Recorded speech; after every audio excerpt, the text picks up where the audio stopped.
When you call a cop, odds are you want one right away.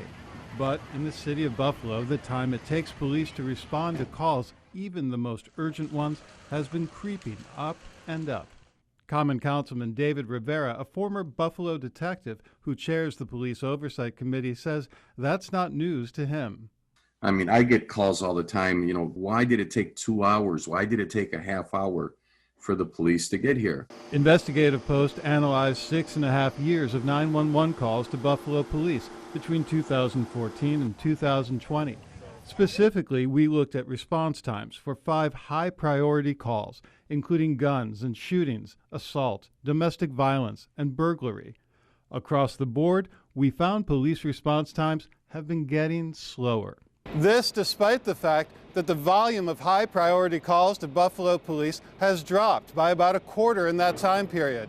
And the number of police officers available to take those calls has actually risen from a low of 700 in 2016 to 748 today. That doesn't make a lot of sense to Michael Powell, chair of the Buffalo Police Advisory Board. I was never great at math, but I can tell that doesn't quite add up. How long you wait for police to show depends on where you're calling from. If you witness an assault on the city's east side and call 911, the median response time is about 21 minutes, according to data from Erie County Central Police Services. Call in the same crime in South Buffalo, and cops will get there in half the time. The difference is even bigger for domestic violence calls. In predominantly white South Buffalo, the median response time is about 10 minutes. In C District, the heart of the predominantly African American East Side, almost 26 minutes. Bottom line, police respond to 911 calls more quickly in white neighborhoods than in black, often a lot more quickly.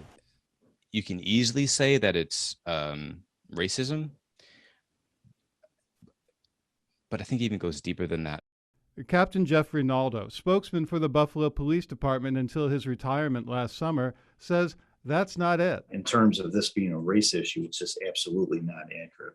The neighborhoods where response times are slowest also generate the most high-priority calls.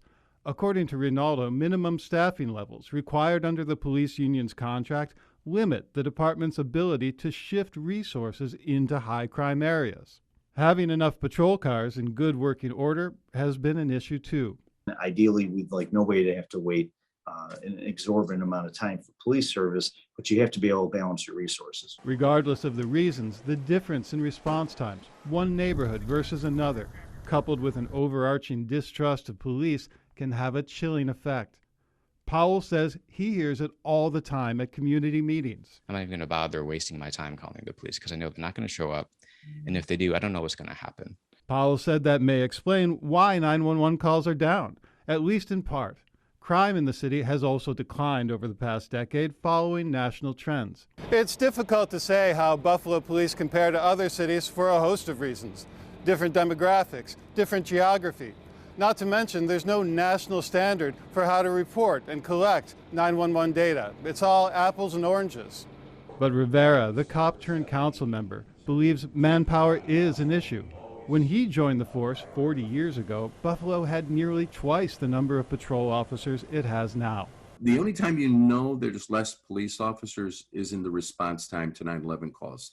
It takes longer for the police officers to get there. For Channel 2 News, I'm Jeff Kelly with Investigative Post.